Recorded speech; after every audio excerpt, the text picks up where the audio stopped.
Այսօրվա պատգամի վերնագիրն է կորսված պատվիրանը։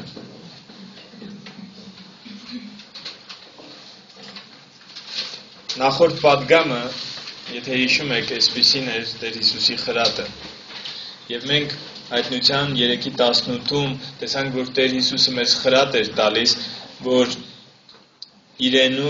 իրենից կրակում փորձված ոսկի առնենք, որ հարուստ լինենք։ Իրական հարստությունը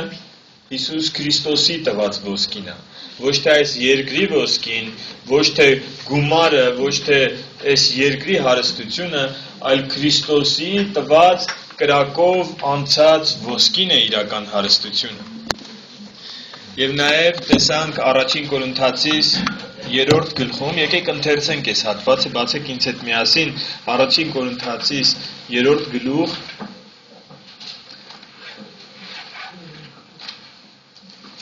12 խոսքից կարդամ. Եթե մեկն այս հիմքի վրա շինի ոսկե, արծաթ, ազնիվ քարեր, փայտ, խոտ, եղեգն, ամեն մեկի գործը պիտի հայտնվի, որ օրը կերևացնի, որովհետև կրակով պիտի հայտնվի, եւ ամեն մեկի գործը թե ինչպես է կրակը կփորձի։ Եթե մեկի գործը որ շինեց հաստատ մնա, վարձ կառնի, եւ եթե մեկի գործն այրվի, վնաս կքաշի, բայց ինքը կապրի, այլ այնպես, ինչպես թե կրակով։ Այսինքն մեր բոլորի ապրած կյանքը, մեր գործած գործերը մի օր կրակով անցնելու են։ Եվ եթե ոսկին մնա, եթե ոսկի լինի, կրակի այդ ոսկուն չի կարա վնասի։ Եթե արծաթ լինի, կրակի այդ արծաթին չի կարա վնասի։ Թանկարժեք քարեր լինեն, կրակը չի կարա վնասի։ Բայց եթե լինի ժամանակավոր անցողիկ, փայտ, խոտ, եղեգ, պատկերացրեք դրանք կրակով անցնեն, ինչ կմնա դրանցից հետո։ Ոչինչ չի մնա, մոխիր։ Գրածա, բայց ինքը կապրի, ոնց որ թե կրակով անցած, բայց կապրի, բայց իր գործերը կայրվեն։ Այստեղ այս պատգամից առաջ, պատգամը սկսելուց առաջ, անգամ վերնագիրը ասեցի, չբացատրեցի, վերնագիրը կորսված պատվիրանը, բայց ես չասեցի ինչ պատվիրանի մասին է խոսքը։ Ասելուց էլ առաջ, ես ուզում եմ մի բան մենք հստակ իմանանք, փրկությունը գործերից չի։ Անգամ եթե բոլոր գործերը տայրվեն, եթե դու հավատք ունես դեպի Քրիստոս, դու կապրես։ Բայց գործերը հավատքի ապացույցն են։ Եկեք մեր փնտրտուքի մեջ դիմենք Աստվածաշնչին։ Հակոբոսի թուղթ 2-րդ գլուխ։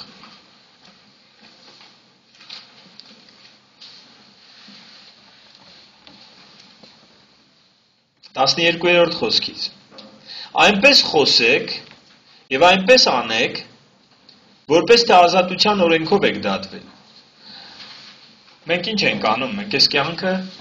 խոսում ենք մարդկանց հետ եւ ինչ որ բաներ ենք անում։ Ինքը ասում է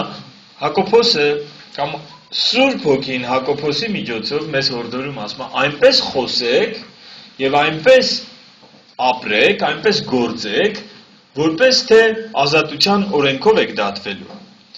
Լսեք այս խոսքը շատ ուշադիր, որովհետև անողորմ դատաստան պիտի լինի ողորմություն չանողի վրա։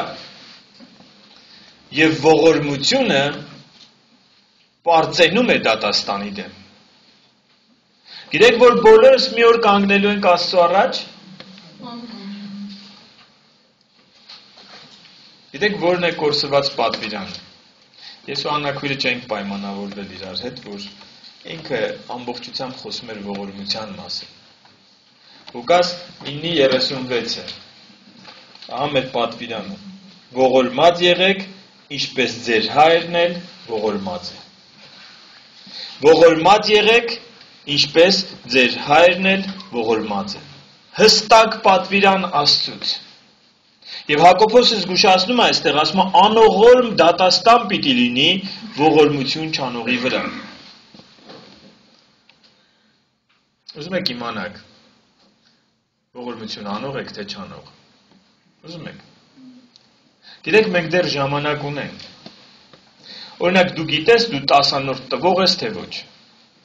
Որտեղ ես գիտես։ Դու քո ծախսերը գիտես, չէ՞։ Ասենք ամսվա կտրվածքով, այսքան ես ծախս ունեմ։ Եվ ես գիտեմ, ես 10-րդ տալիս եմ, թե ոչ։ 10-րդը Տիրոջ պատվերն է, որ պիտի տանք։ 10-րդ տալիս ենք, թե ոչ, դա մենք գիտենք։ Որտեղից։ Հասարակ հաշվարկ, քո ֆինանսներից։ Օրինակ դու գիտես, դու զոհաբերություն անում ես եկեղեցում, թե ոչ։ Դու գիտես ամսվա ընթացքում որքան զոհաբերություն ես անում։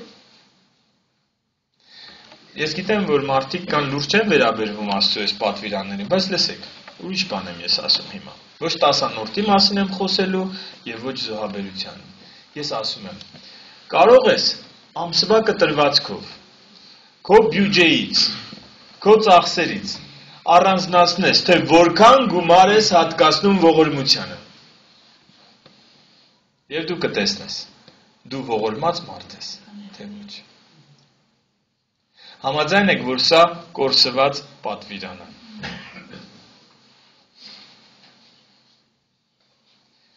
Եվ ինձ սթափեցնում է այս խոսքը։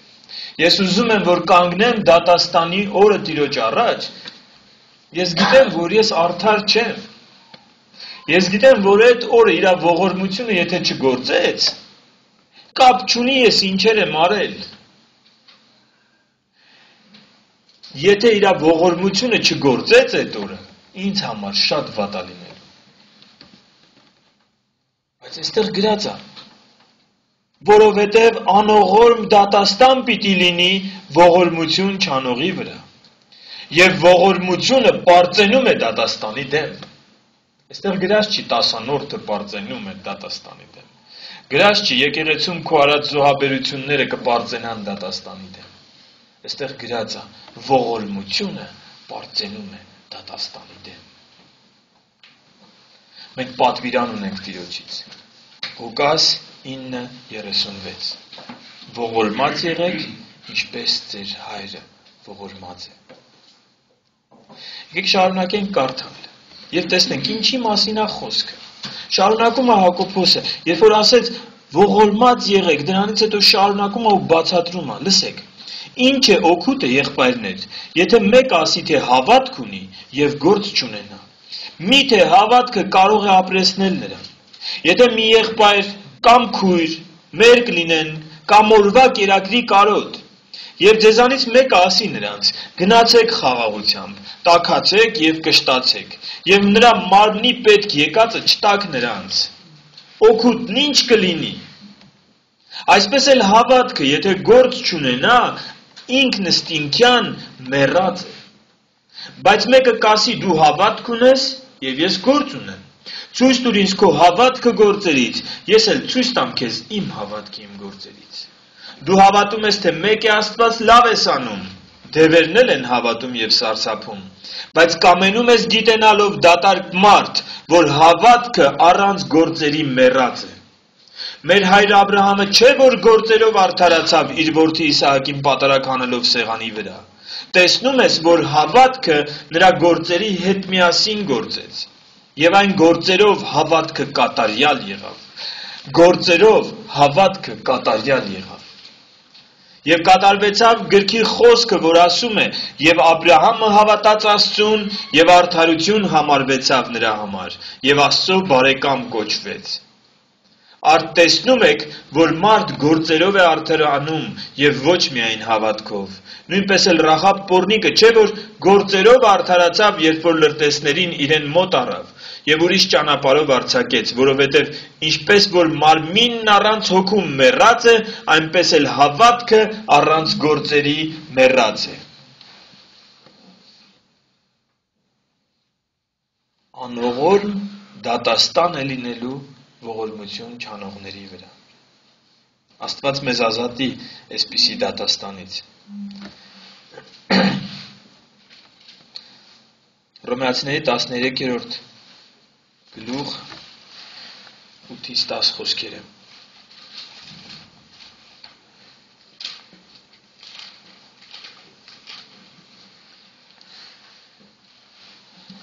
Ոչ ոքի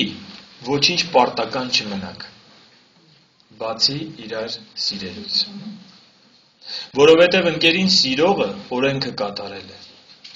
Վասնզի այն մի շնանար, մի սպանիր, մի գողանար, մի սուտ վկայիր, մի ցանկանար եւ ուրիշ ինչ որ պատվիրանք որ կա, այս խոսքում է բովանդակվում. քո ընկերը սիրիր քո անձի պես։ Սերն ընկերին չար չի անի, ուրեմն օրենքի լրումը սերն է։ Ողորմությունը կապ ունի սիրո հետ։ Ողորմությունը, տեսեք մենք ինչ ենք հասկանում ողորմություն ասելով։ Ողորմություն հենց ասում ենք, ինչա գալիս ձեր աչքերի առաջ։ Մեկը ով ձեռք է այսպես արել։ Չէ՞։ Ցնցոտիներով, չգիտեմ, մեկը որ քո դուռը ծեծում ասում է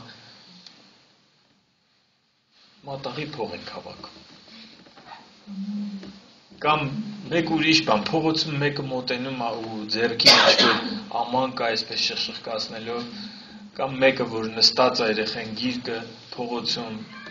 հաթաթված ինչ-որ ողորմություն ասելով սա ենք մենք հասկանում։ Մեր մտածելակերպի մեջ ողորմությունը դարձել է ողորմելի մի բան։ Սա մեր հասարակությունն է այդպես։ Այն որ ուզում է մեկին վիրավորի, ասում է ողորմելի։ Սա ընդունված է մեր հասարակության մեջ։ Բայց ողորմությունը, այն որ դու մտածում ես, որ 50 դրամ տվեցիր կամ 200 դրամ լավագույն դեպքում գցեցիր իր այդ ամանի մեջ, դու մտածում ես դու ողորմություն ես անում։ Արդյոք սա է մեզանից պահանջում Աստված։ Ես ուզում եմ այսօր մենք այդ պատվիրանը գտնենք նորից։ Մենք գտնենք ողորմած եղիր, ինչպես քո հայրն է ողորմած պատվիրանը։ Եվ երբ որ մենք կանգնենք դատաստանի, իսկ մենք բոլորս կանգնելու ենք դատաստանի առաջ, այդ օրը մեր դատաստանը ողորմած դատաստան լինի։ Տերը հիշեցնի ասի, հիշում ես այն օրը, որ դու լսեցիր, որ ողորմությունը դատաստանի դեմ պարծելու։ Հիշում ես, որ լսեցիր, որ եթե դու ողորմած լինես, քո դատաստանն էլ ողորմած կլինի։ Եվ դու փոխվեցիր։ Հիմա ես ողորմություն եմ անում քեզ, եւ քո մեղքերը չեմ հաշվում, որովհետեւ դու երկրի վրա ողորմած եղար։ Ես ուզում եմ այսօր մենք սովորենք, ինչ է նշանակում լինել ողորմած։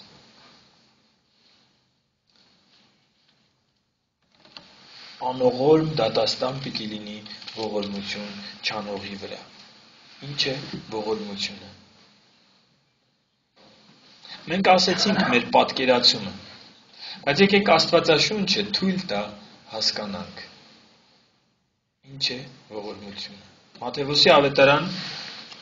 5-րդ գլուխ 7-րդ խոսք։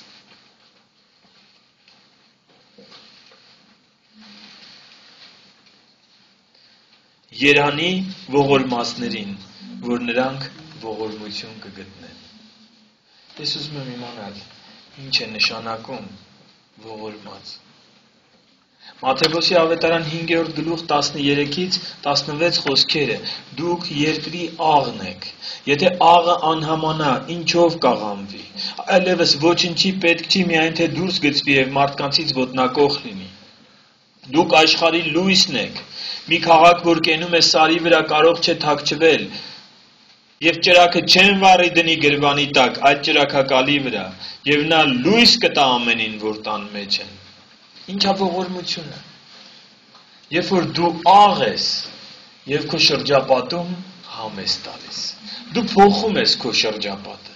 Երբ որ դու լույս ես, քո շրջապատում լիքը մարդիկ կան, որ խավարի մեջ են, ու դու անտարբեր չես իրենց կյանքի հանդեպ,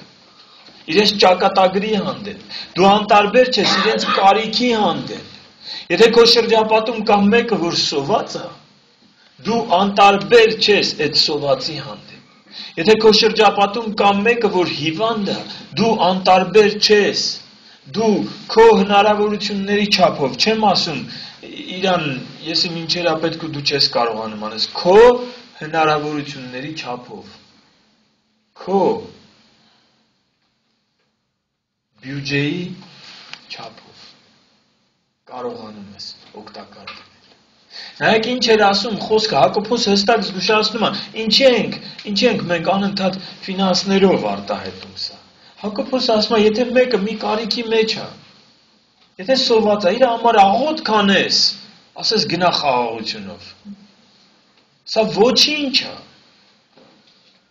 Ոնց աղոթք արեցինք, բայց այդ մարդը սոված է։ Եթե մեկը հագուստ չունի, դու իր համար աղոթք անես, ասես համել խնդրեմ եկեղեցում քո համար աղոթք անեն, չէ։ Դու պիտի քեզանից պոկես։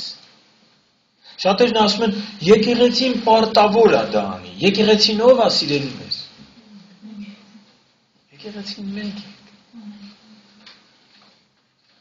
Եթե դու գիտես քո տասանորդը ինչքան է, եթե դու գիտես քո զոհաբերությունը ինչքան է, մարդիկ սովորաբար գիտեն ամսվա ընթացքում, նորմալ մարդը պլանավորում է։ Իր ծախսերը գիտի, իր ընտանիքի կարիքները գիտի, իր կոմունալ վճարները գիտի, մոտավորապես ինչքան է լինելու, թե չէ անակնկալի կգա, մանավանդ ձմեռվա ամիսներին։ Մոտավորապես պատկերացնում ես եւ պլանավորում ես։ Եվ այդ ծախսերի մեջ եկեք անկեղծ ասենք։ Եթե հաշվենք գոնեն 50 դրամները, 200 դրամները, որ երրորդ տեղում է ողորմությունը։ Երևի թե ամենավերջին։ Մարդ կա դրա կողքը 0 է գրած։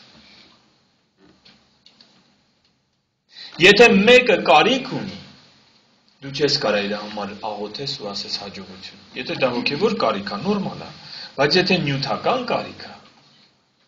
դու չես կարա իրան ասես կշտացի ես քո համար աղոթեցի։ Հիմա ասում է ձեր լույսը, լսեք, Մատթեոս 5:16-ը, այսպես լուսավորի ձեր լույսը մարդկանց առաջին, որ ձեր բարի գործերը տեսնեն եւ փառավորեն ձեր հորը, որ երկնքում է։ Ինչը տեսնեն։ Չասեց ձեր մեծ հավատքը տեսնեն եւ փառավորեն ձեր հորը։ Ինչ ասեց։ Ձեր բարի գործերը տեսնեն։ Տեսնեն, որ սովածին հաց եք տալիս, տեսնեն, որ մերկին հագցնում եք, տեսնեն, որ հիվանդին այցելում եք, տեսնեն, որ բանտարկվածին ազատություն եք քարոզում, ընկածին բարձրացնում եք, հուսահատվածին հույս եք տալիս եւ կփառավորեն ձեր հորը։ Ահա ողորմած մարդը։ Ինչպես անենք մեր ողորմությունը։ Մատթեոսի ավետարան 6-րդ գլուխ, առաջին 4 խոսքերն եմ կարդում։ Զգույշ կացեք, որ ձեր ողորմությունը մարդկանց առաջին չանեք նրանցից տեսնվելու համար։ Բայց նոր կարդում ենք, ասում էր, այնպես ապրեք, որ մարդիկ տեսնեն եւ փառավորեն ձեր հորը։ Հիմա էլ ասում է, այնպես արեք ձեր ողորմությունը, որ մարդիկ չտեսնեն։ Ո՞նց հասկանանք։ Մենք պիտի ամեն ինչ անենք։ Չեմ ուզում կոնկրետ օրինակ եմ բերում սա, որ մենք արել ենք, չեմ ասի որտեղ ենք արել, ինչ ենք արել, բայց միտեղ մեկը շատ մեծ կարիքի մեջ էր եւ մենք իրան օգնեցինք։ Երեխա էր եւ ուսուցիչների միջոցով փոխանցեցինք որոշակի մեծ գումար, մեր համար մեծ գումար։ Մոտավորապես մեր զոհաբերությունը, որ մենք այստեղ հավաքում ենք, 3 կիրակի օրվա զոհաբերություն։ 3 կիրակի օրվա զոհաբերություն փոխանցեցինք այդ երեխային եւ հատուկ ուսուցիչներին, ում հետ որ ես խնդրել էի, որի միջոցով որ փոխանցի, հատուկ խնդրեցի, ասեցի, մի պայմանով ենք սա մենք օգնում, ես չեմ օգնում, եկեղեցին է օգնում, մի պայման, որ ոչ ոք չի իմանա։ Նայեք, ես ես պատվիրանն եմ, գրած է, զգույշ կացեք, որ ձեր ողորմությունը մարդկանց առաջին չանեք, նրանցից տեսնվելու համար։ Եթե ոչ, վարձք չունեք ձեր հորից, որ երկնքում է։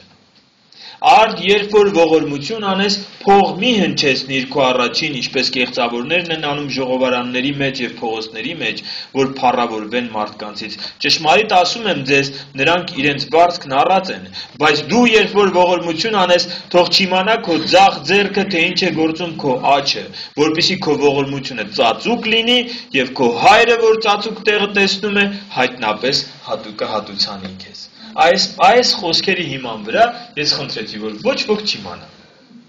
Բայց ինչ եք կարծում։ ամբողջ այդ կոլեկտիվը իմացավ։ Եվ լուրջ եմ ասում, կատարվեց հետևյալը. այսպես լուսավորի ձեր լույսը մարդկանց առաջին, որ ձեր բարի գործերը տեսնեն եւ փառավորեն ձեր հորը, որ երկնքում։ Եկավ ասես կներես, չեմ կարեցել թաքցնել։ Բայց ես իմը պահել եմ, նրանից հետո ինչ կուզի հայտնվի, կուզի չհայտնվի։ Մենք պիտի վերագտնենք այս պատվիրանը, ողորմություն արեք, ողորմած եղեք, ինչպես ձեր երկնավոր հայրը ողորմած է։ Մատթեոս 6-ից կարդանք 19-ից 21 խոսքերը։ Ձեզ համար գանձեր մի դիզեք երկրի վրա, ուր որ ցեցն ու ժանգն ապականում են, եւ ուր որ գողերը պատը ծակում են եւ գողանում, բայց ձեզ համար գանձեր դիզեք երկնքում, ուր ոչ ցեց եւ ոչ ժանգ չեն ապականում, եւ ուր գողերը պատը չեն ծակում եւ չեն գողանում, որովհետեւ ինչ տեղ որ ձեր գանձն է, այնտեղ կլինի եւ ձեր սիրտը։ Որտեղ է մեր սիրտը, այնտեղ որտեղ մեր գանձերն են։ Հավատացեք, եթե մի աղքատի դուք օգնեք, մի սովածի կերակրեք, մի մերկի հագցնեք, մի հիվանդի համար, ինչ որ ներդրում անեք, պուկեք, ասենք մի 6 ամիս շարունակ, դու կերակրես այդ մարդուն։ Հավատակ, քո սիրտը իր հետ է լինելու։ Հավատա, ինքը դառնալու է քո համար թանկ մեկը։ Մարդիկ կենդանիներին են կերակրում եւ հարազատ են դառնում։ Ում որ կերակրում ես, իր հետ հարազատ ես դառնում։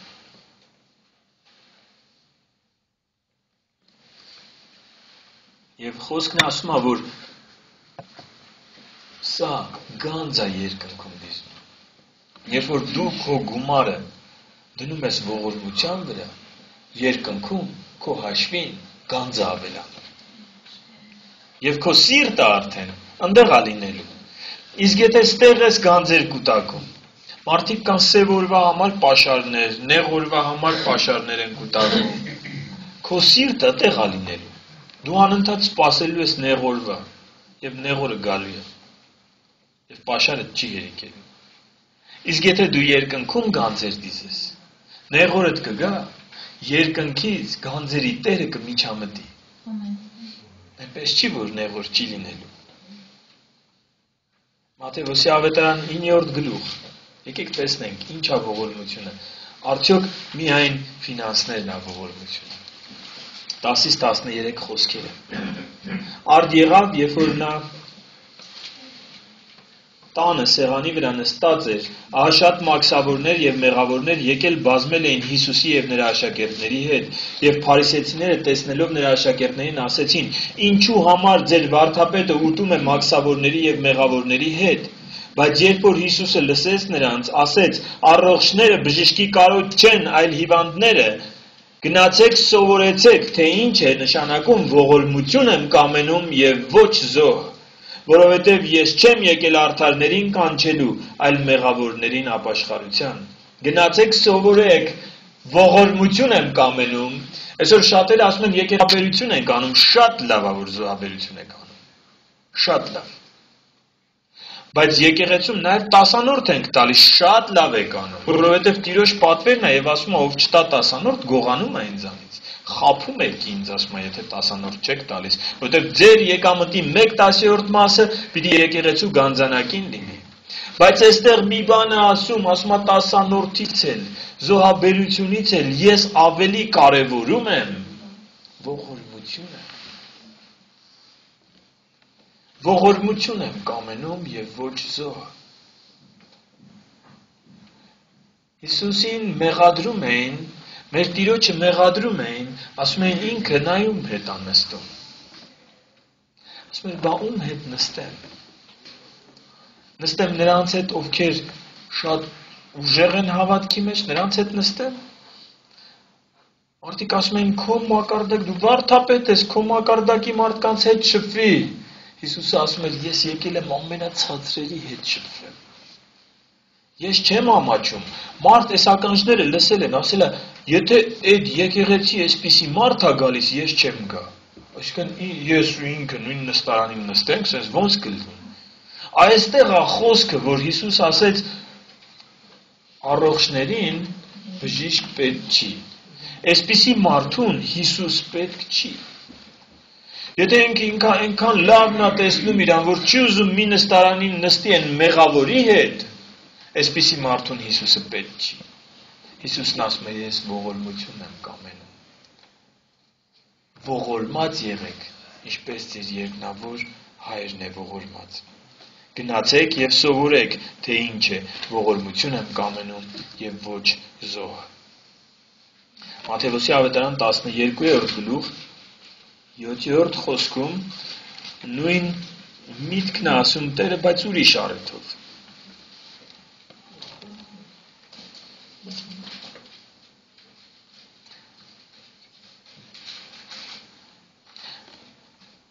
Փարիսեցիները մեղադրում էին, որ շաբաթ օրը աշակերտները հասկ էին պոկել եւ ուտում էին եւ մեղադրում էին Հիսուսին, ասում էին, քո աշակերտները շաբաթ օրը պղծում են։ Սոված էին աշակերտները եւ փարիսեցիները շաբաթ օրվա օրենքը սրբացրել էին այնքան, որ հասրել էին ծայրահեղության։ Տերը ուրիշ բաներ ասել շաբաթը պահելու մասին, իրենք ծայրահեղության էին հասել։ Եվ Հիսուսը հակադարձում է, ասում է, չեք հիշում, որ Դավիթը երբ որ սովեց, ինչ արեց։ Երբ որ սոված էր, գնաց մտավ եւ առաջավորության հացը կերավ, որ միայն քահանաները պիտի ուտեին, եւ Աստված չբարկացավ իրան։ Եվ ասում է նաեւ, որ քահանաները շաբաթ օրը տաճարի մեջ պղծում են շաբաթը եւ անմեղ են, այդպես է օրենքում գրված։ Եվ 6-րդ խոսքն ասում է, բայց ես ասում եմ ձեզ, որ տաճարից էլ մեծն է այստեղ։ Բայց եթե իմանայիք, թե ինչ է ողորմություն եմ ուզում եւ ոչ թե զոհ, դուք չէիք դատապարտի անմեղներին։ Մեր գործը դատել է, չէ՞, այստեղ ողորմությունը լրիվ ուրիշ տեղ գնաց։ Այստեղ ֆինանսների մասին չի արդեն։ Շատ ենք մենք սիրում դատել, դատապարտել, էսի սենց արեց, էնի նենց արեց, էսի սրանում է սխալ, էնի նրանում է սխալ, կարող է իրոք սխալ է, բայց ողորմությունը ասում է բարեխոսից, սխալ է անում, հարևանը սխալ է անում, մի դատիր, եթե իմանայիք ինչ է ողորմություն եմ ուզում եւ ոչ թե զոհ, դուք չէիք դատապարտի անմեղներին։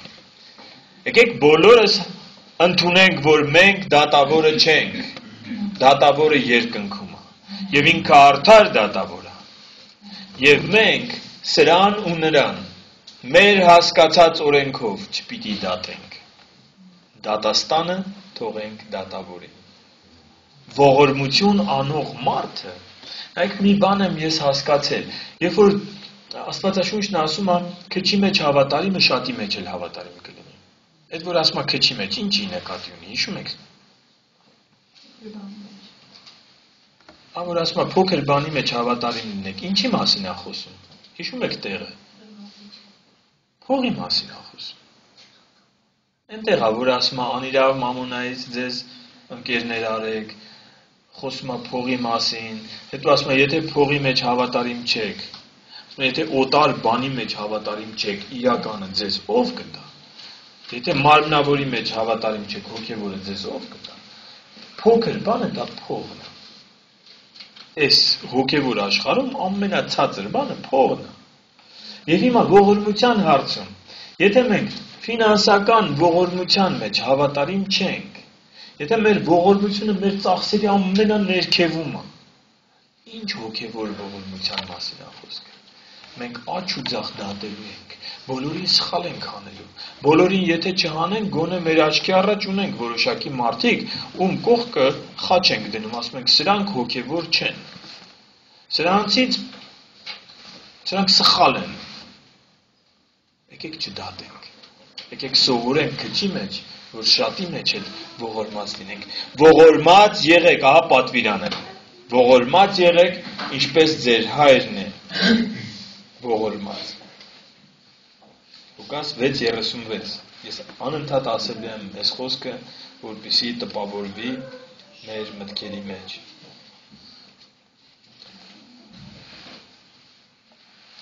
Մեկ ուրիշ դեպքում Մատթեոս ավետարան 17-րդ գլուխ 14-ից 20 խոսքերը։ Երբ որ նրանք ժողովրդի մոտ եկան, մի մարդ մոտեցավ նրան եւ առաջը ծունկ դնելով ասում էր. «Տեր, իմ որդուն ողորմիր, որ լուսնոտում է եւ չարաչար տանջվում, որովհետեւ շատ անգամ կրակն է ընկնում եւ շատ անգամ ջուրը։ Եվ ես նրան քո աշակերտների մոտ բերեցի եւ չկարողացան նրան բժշկել, ողորմիր»։ Սա լրիվ ուրիշ թեմա է, որ ես կանդրադառնամ հետո, բայց ուզում եմ հասկանամ, եթե դուք գնում եք մի հիվանդի տուն աղոթք անելու, սա Տիրոջ ողորմությունն է, որ գործում է մեր միջոցով։ Հիսուսն էլ պատասխանեց եւ ասաց. «Ով անհավատ եւ խոտորյալ ազգ, մինչեւ երբ պիտի ձեզ հետ լինեմ եւ մինչեւ երբ ձեզ համբերեմ, նրան ինձ մոտ բերեք այստեղ»։ Եվ Հիսուսը սաստեց նրան եւ դևը նրանից դուրս եկավ եւ տղան նույն ժամին բժշկվեցավ։ Այն ժամանակ աշակերտները առանձին Հիսուսի մոտ եկան եւ ասեցին. «Մենք ինչու չկարողացանք հանել նրան»։ Նայեք, շատ անգամ մենք աղոթք ենք անում եւ չի լինում բժշկություն։ Եվ հարցը առաջանում. մենք ինչու չկարողացանք հանել նրան։ Եվ չենք ուզում լսել Հիսուսի պատասխանը, լսեք Հիսուսի պատասխանը։ Հիսուսն էլ ասեց նրանց. «Ձեր թերահավատության համար, որովհետև ճշմարիտ ասում եմ ձեզ, եթե մանանեխի հատի չափ հավատ կունենաք, այս սարին կասեք փոխադրվիր այստեղից այնտեղ եւ նա կփոխադրվի եւ ոչինչ անկարելի չի լինի ձեզ համար։ Բայց այս ցեղը դուրս չի գա, եթե ոչ աղոթքով եւ ծոմով»։ Սա մի առանձին թեմա է, մեկ ուրիշ պատգամի թեմա, բայց ես ուզում եմ ասել, որ եթե մեր գործերը պիտի լուսավորեն, եթե մարդիկ պիտի տեսնեն մեր լույսը, այսինքն մեր բարի գործերը եւ փառք տան մեր Աստծուն, դրա մեջ մտնում է նաեւ բժշկությունները։ Եվ եթե մեր միջոցով զորությունը դեռ չի գործում այնպես, ինչպես Հիսուսն էր ասում, որ պիտի գործի, սա մեզ համար ծոմի ու աղոթքի թեմա է, որ մենք ընկնենք Տիրոջ առաջ եւ փնտրենք ու որոնենք։ Մենք պիտի ողորմած լինենք, ինչպես ինքն էր ողորմած։ Սա է ասում մեր կորսված պատվիրանը։ Պետրոսը հարցնում էր 18-րդ գլուխ Մատթեոսի ավետարան 21-ից 35 հատվածն եմ ընթերցում։ Այն ժամանակ Պետրոսը նրա մոտ գալով ասեց. «Տեր, քանի անգամ, եթե իմ եղբայրը ինձ դեմ մեղք անի, ես ներեմ նրան։ Մինչև 7 անգամ»։ Հիսուսը նրան ասեց. «Չեմ ասում քեզ մինչև 7 անգամ, այլ մինչև 70 անգամ 7-ը։ Սրա համար երկնքի արքայությունը նմանվեց մի թագավոր մարդու, որ ուզեց իր ծառայի հետ հաշիվ տեսնել»։ Հիշում եք այս պատմությունը։ Թագավորը կանչում է իր ծառային, ասում է. «Ինչքան ես ինձ պարտք»։ Ասում է. «Շատ եմ պարտք»։ «Պիտի տաս»։ «Չունեմ»։ Ասում է. «Գցեք բանտը»։ Իրան էլ իր ընտանիքն է։ Ծառան աղաչում է, ասում է. «Ողորմի ինձ»։ Թագավորը ասում է. «Քեզ լինի, մեկ ամբողջ կյանքդ չես կարա էդի տաս, այնքան մեծ է պարտքը, ներում եմ քեզ»։ Հետո այս ծառան ուրախ գնում է ճամփին, հանդիպում է մեկին, ով իրեն էր պարտք, շատ փոքր գումար։ Եվ բռնում է սրան, հանձնում է դատավորին, մինչև ամբողջ պարտքը նրան չտա, որ նա մնա բանտում։ Եվ 33-րդ խոսքը 32. Այն ժամանակ Տերը իր մոտ կանչեց նրան եւ ասեց. «Չար ծառա, ես այն բոլոր պարտքը շնորհեցի քեզ, որովհետեւ դու աղաչեցիր ինձ։ Պետք չէր, որ դու էլ քո ծառայակցին ողորմեիր, ինչպես որ ես էլ քեզ ողորմեցի»։ Հասկանում եք ողորմությունը ինչ է։ Տեսնում եք ողորմությունը ինչ մեծ է։ Մենակ փողը չի։ Եթե դու ողորմած ես, դու ներում ես։ Ներում ես քեզ չարիք անողին։ Եթե մեկը քեզ շատ վատ բան է արել, նա մտածի, իրա արածն է քեզ վատ, թե քո մեղքերը Աստծո հանդեպ։ Եվ եթե Աստված այդ մեծ պարտքը մեզ ներել է, Եթե ողորմած է եղել մեր հանդեպ, չարժի, որ մենք էլ ողորմած լինենք այն մեկի հանդեպ, որ մեր հանդեպ սխալ է։ Անողորմ դատաստան է սպասում ողորմություն չանողներին։ Տերն ասում է, ինչպես որ դուք կներեք, այնպես էլ ձեզ կներվի։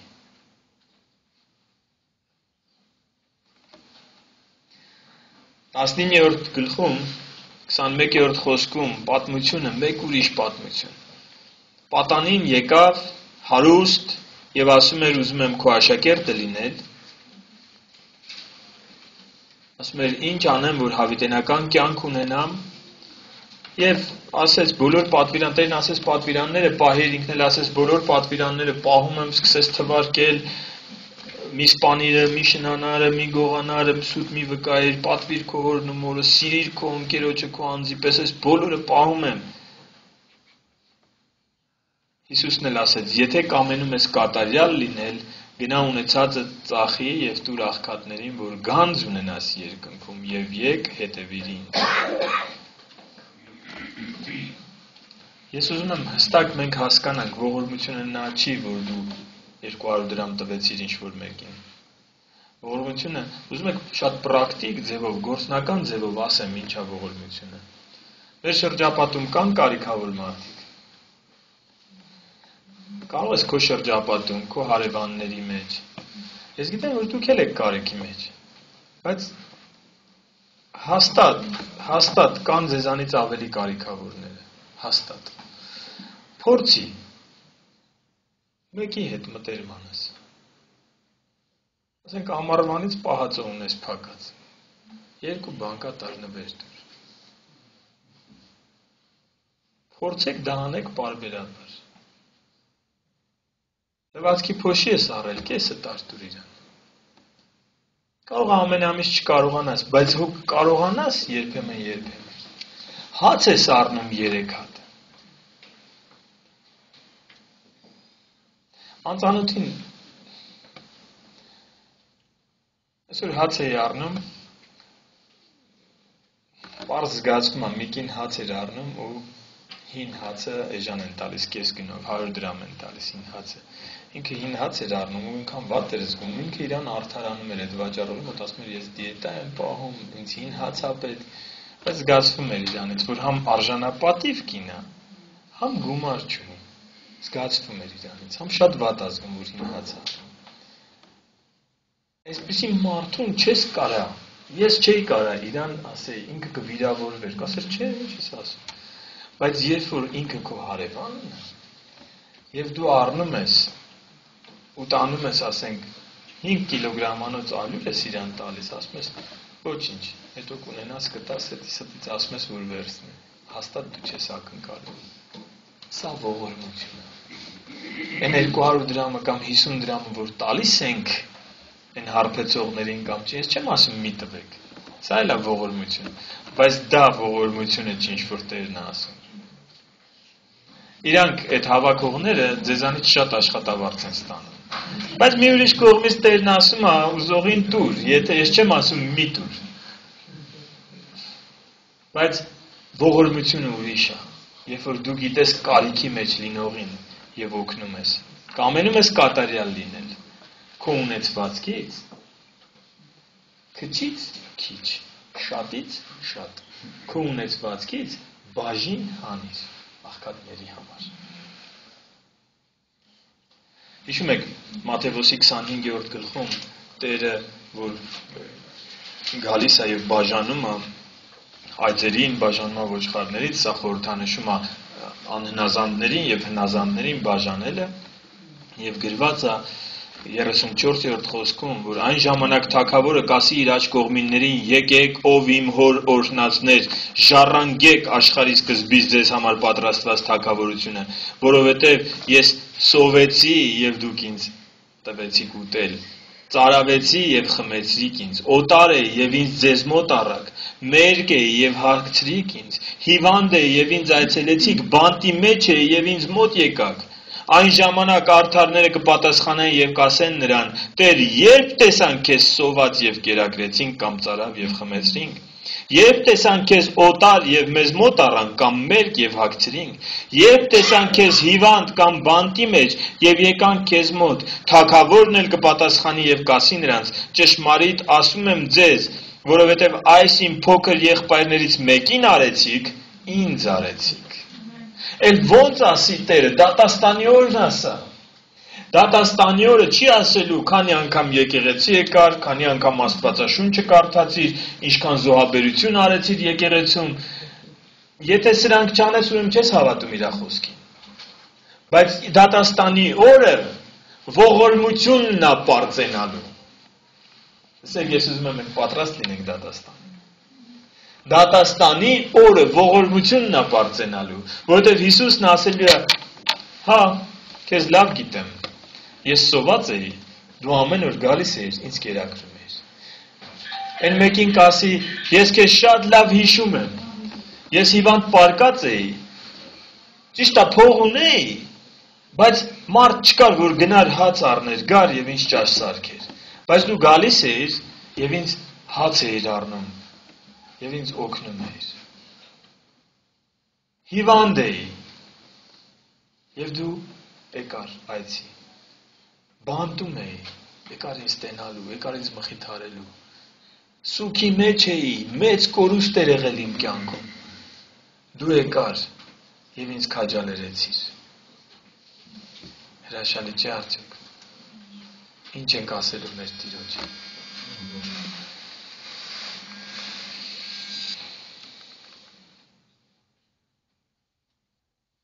Մատթեոս 24:12-ն ասում է, որ անօրինության շատանալու պատճառով շատերի սերը կսառչի։ Անօրինության շատանալու պատճառով շատերի սերը կսառչի։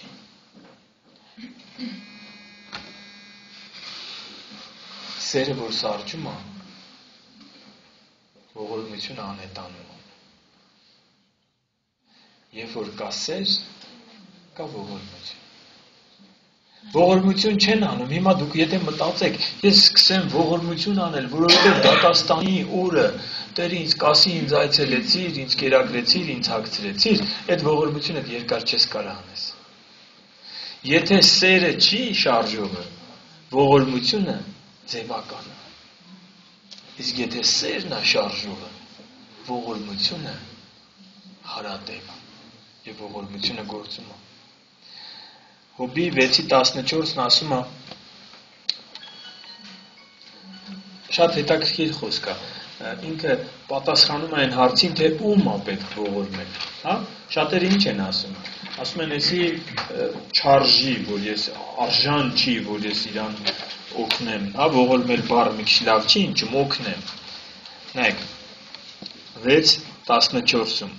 Հալումաշ եղողին ողորմություն է պետք իր բարեկամից, թեև նա ամենակարողի վախն էլ թողած լիներ։ Ինչ ասում, լսեք, շատ կարևոր բան է ասում։ Անկամ եթե Աստծո վախն էլ կորցրել է, անկամ եթե Աստծո վախը կորցրել է ու ապրում է պիղծ կյանքով, բայց հալումաշ է լինում։ Գիրքն ասում է, հալումաշ եղողին ողորմություն է պետք իր բարեկամից, թեև նա ամենակարողի վախն էլ թողած լիներ։ Հրաշալի չի սովորել Տիրոջից։ Արդեն կորավ են, որ մենք ասում ենք, էսի արժան է, այնի արժան չի, կորավ։ Մի բան կա, հալումաշ է լինում, ողորմության արժան է, վերջ։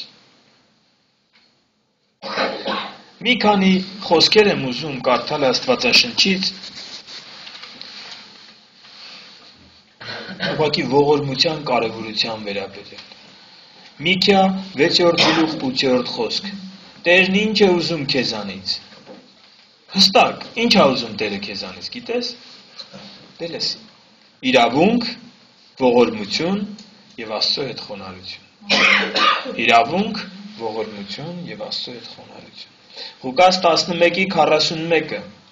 Ձեր ունեցածից ողորմություն տվեք եւ ամեն բաները սուրբ են ձեզ համար։ Հասկանում եք ինչ կարևոր պատվիրան ենք մենք գործել։ ձեր ունեցածից ողորմություն տվեք եւ ամեն բաները սուրբ են ձեզ համար։ Ղուկաս 11:41։ Ղուկաս 12:33։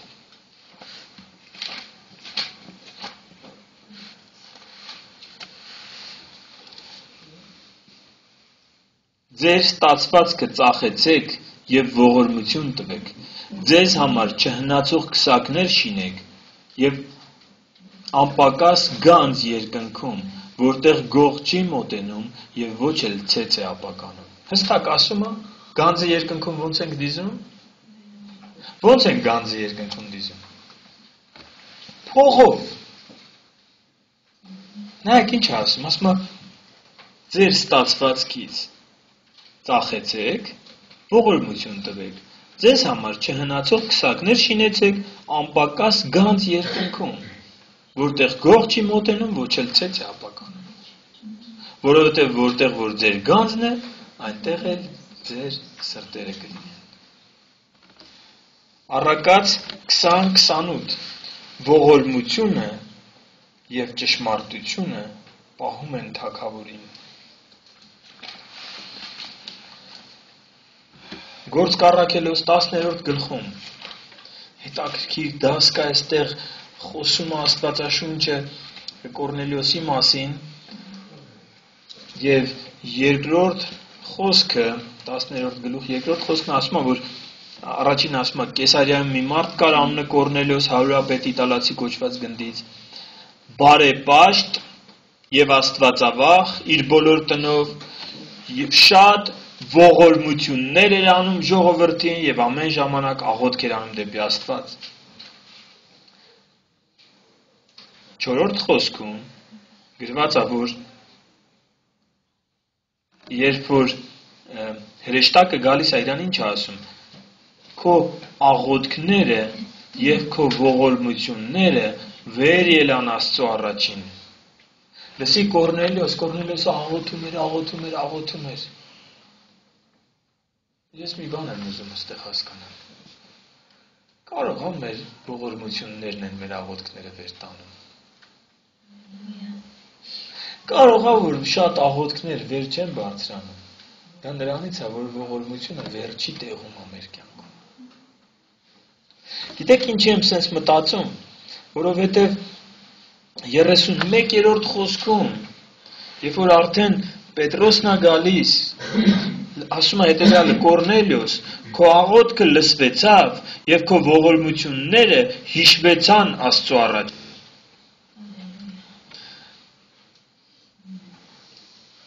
Սա Կորնելիոսը պատմում է Պետրոսին,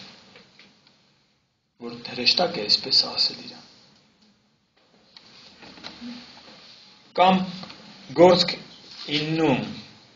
խոսվում է Տաբիթա անունով կամ Այծեմնիկ անունով մի կնոջ մասին։ Գիտեք պատմությունը։ Ինչ է լինում Այծեմնիկի հետ։ Մահանում է։ Եվ ինչ է լինում, բոլորը ողբում են։ Ինչի։ Ինչի են ողբում, որովհետև մահացել է մեկը, ով ողորմած էր։ Գիտեք ինչա գրած 36 խոսքում։ Եվ հոպեի մեջ մի աշակերտ եղած կին կար անունը Տաբիթա, որ թարգմանված ասում է Այծեմնիկ։ Սա լիքն էր բարի գործերով եւ ողորմություններով, որ անում էր։ Եվ եղավ այն օրը, որ նա հիվանդացավ եւ մեռավ, նրան լվացին եւ դրեցին վերնատանը։ Եվ Լիվդիան հոպեին մոտիկ լինելով աշակերտները լսեցին, թե Պետրոսը այնտեղ է եւ նրա մոտ երկու մարդ ուղարկեցին աղաչելու,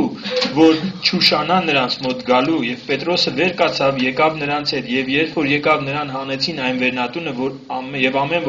որբևայրիները նրա 4 կողմովը կանգնեցին, լաց էին լինում եւ ցույց էին տալիս այն հագուստները եւ այն հանդերձները, որ Այծեմնիկը շինում էր, քանի դեռ նրանց հետ էր։ Եվ Պետրոսը ամենին դուրս հանեց, ծունկ դրավ, աղոթք արեց եւ դարձավ դեպի մարմինն ու ասեց. «Տաբիթա, վեր կաց», եւ նա աչքերը բացեց եւ Պետրոսին տեսավ եւ ուղիղ նստեց։ Եք շատ մարդիկ կարող է մահանային, բայց իրանց համար չէին գնա Պետրոսի հետևից։ Բայց քանի որ Տաբիթան էր մահացել, որովհետև շատերին բարիք էր արել։ Հիմա ինչ կլինի, եթե մեզանից ոմանք մահանան։ Արդյոք մի բանակ կկանգնի ու լաց կլինի, կասի, գիտեք, ինչքան բարի գործեր եմ մեզ արել։ Մենք մի վիդեո դպրոցում մի դասընթաց ենք նայել, հիշում եք։ Ոչ միայն դիտորդ։ Եվ միջայլոց վիդեո դպրոցը սկսում ենք շաբաթ օրվանից կրկին։ Շատ հրաշալի թեմա ենք նայելու։ Բայց ես ուրիշ բան եմ ասում։ Այդ դասընթացի, այդ վիդեո կինոյի մեջ մեկը կար, ում ամբողջ ֆիլմը նրանից է սկսում, որ այդ մարդը մահանում է։ Եվ երբ որ մահանում է, ամենավերջին 6-րդ սերիան, որ նայում ենք, 6-րդ դասը։ Այնտեղ ինքը համ ֆիլմ է, համ դասընթաց, այսպես խառն էր, շատ հետաքրքիր ձևով։ Այնտեղ բոլորը կանգնում են ու ասում են, թե այս մարդը ինչ արել իրանց կյանքում։ Ամենահուզիչ տեսարանն ասա։ Եվ այդտեղ ես նախանձավորությամբ եմ լցվել։ Ես ասում եմ, ինչքան կուզեմ Տեր, որ երբ որ ժամանակը գա, երբ որ ես գնամ, իսկ գիտեք, որ բոլորս մի օր գնալու ենք։ Մեկը շուտ, մեկը ուշ, մեկը անակնկալ, մեկը սպասված, բայց բոլորս գնալու ենք, երբ որ ժամանակը գա, որ ես գնամ։ Արդյոք ինձանից հետո լինելու է Կորնելիոսի նման, լինելու է Այծեմնիկի նման, արդյոք ինձանից հետո մարդիկ ասելու են, գիտես ինչքան բարիք արել ենք։ Արդյոք Տերը ասելու է, դու հասկացար ինչա ողորմությունը։ Սա շատ կարևոր է, որ մենք հասկանանք։ Սաղմոս 18:25-ն ասում է, որ Տերը ողորմածի հետ ողորմած է։ Եսայի 16:5-ը խոսում է Քրիստոսի աթոռի մասին եւ ասում է աթոռը, այսինքն գահը ողորմությունով կհաստատվի։ Երբ որ Հակոբոսը 3-րդ գլխի 17-րդ խոսքում թվարկում է վերին իմաստության դրսևորումները, ասում է վերին իմաստությունը ողորմությունով եւ բարի պտուղներով լիքն է։ Սաղմոս 37:26-ն ասում է արդարը ամեն օր ողորմած է եւ փոխ է տալիս, այսինքն պարտքով տալիս է։ Իսկ Տերն ասում է, որ պարտքով տալիս ես, մի ակնկալիր հետ վերադարձ։ Արդարը այսպիսին է, ինքը տալիս է։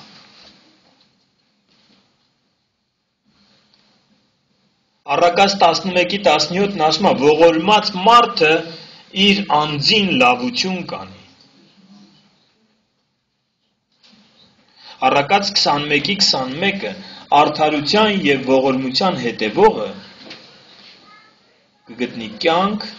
արդարություն եւ պատիվ։ Եկեք գտնենք այս պատվիրանքը։ Եկեք մեր ֆինանսական ծախսերի մեջ մի կետ ավելացնենք, որը ամեն ամիս բարձրացնենք, քիչ-քիչ բարձրացնենք։ Ես գիտեմ, որ դուք սկսեցիք ողորմության գումար հատկացնել, լուրջ ողորմության գումար։ Այնպես, որ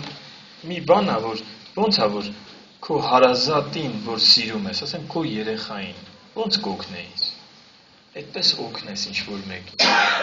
Այնպես, որ հաստատ քո երեխուն 50 դրամ չէր տա։ Հաստատ։ Երբ որ իր ընտանիքը պատկերացրել, երեխան առանձին է ապրում, իր ընտանիքը կարիքի մեջ է, ու գալիս է քեզանից ասում է, լսի, չենք կարում։ Դու էլ ասես, հա, անդեղ 200 դրամ կա վազի մեջ։ Չես ասի հաստատ։ Եկեք հասկանանք ինչ է ողորմությունը։ Եկեք մեր կյանքում ունենանք դա։ Տեր Հիսուսն ասում էր, հիշում եք, փարիսեցիներին հանդիմանում էր, ասում էր, տասանորդը տալիս եք, ամենաչնչին բաների տասանորդը տալիս եք անգամ, չամիչի, չգիտեմ, չամանի, սամիթի, չգիտեմ ինչի տասանորդը տալիս եք։ Բայց օրենքի դժվար բաները թողել եք։ Որոնք էին այդ դժվար բաները, հիշում եք։ Ով կհիշեցնի ինձ տեղը բացեմ կարդամ։ Կարծեմ պիտի գրած լինեի, բայց չկարդացի։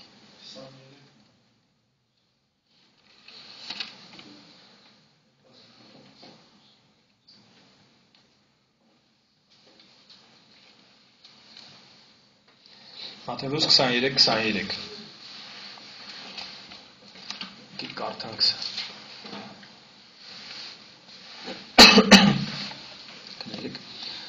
Վայ ձեզ դպիրներ եւ փարիսեցիներ, կեղծավորներ, որ անանուխի եւ սամիթի եւ չամանի տասանորդը տալիս եք եւ թողնում եք օրենքի ծանր բաները։ Եվ հիմա լսեք, որոնք են ծանր բաները։ Դատաստանը եւ ողորմությունը եւ հավատքը։ Այսինքն կարևոր բաները թողել եք, ընկել եք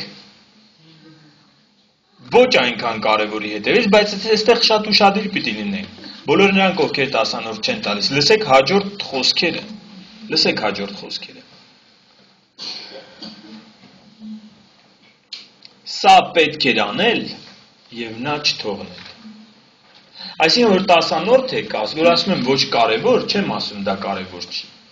Սա պիտի անեք, բայց դրանից կարևորը կա ողորմությունը։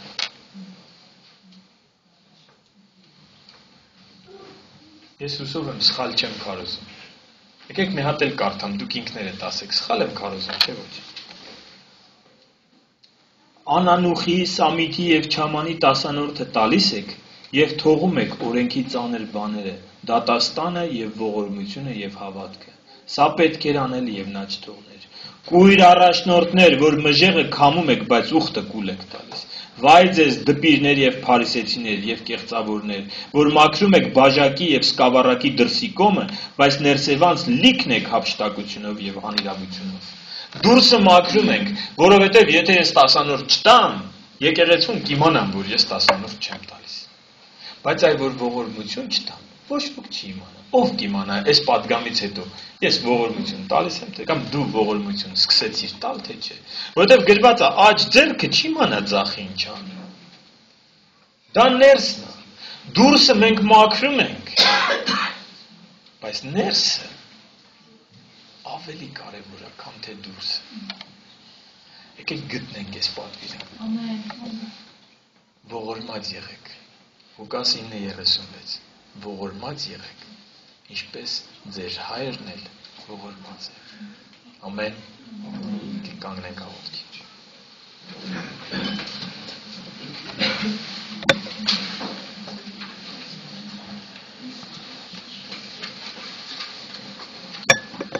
Շնորհակալ ենք քեզանից մեր Տեր։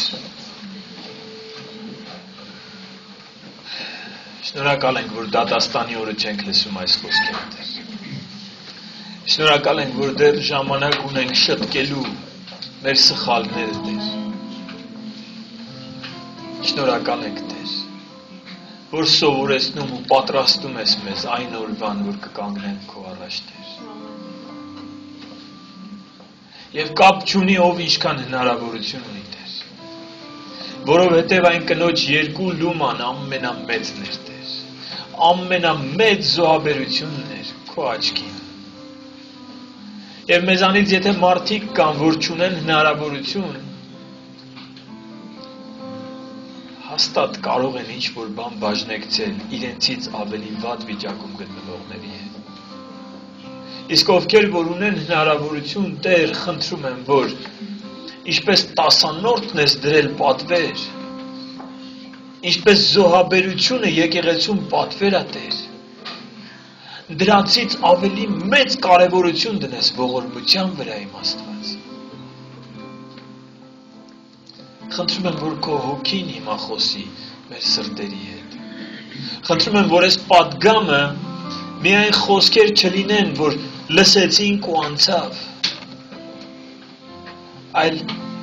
լսենք ու կատարենք, Տեր։ Գոհանում ենք քեզանից, մեր Աստված։ Քո իմաստության կարիք ունենք, Տեր։ Քո հոգին դիր մեր սրտերի մեջ։ Քո սերը դիր մեր շրջապատող մարդկանց հանդեպ։ Քո սերը դիր, որ մենք փնտրենք կարիքավորի։ Քո սերը դիր, որ մենք կերակրենք սովածի։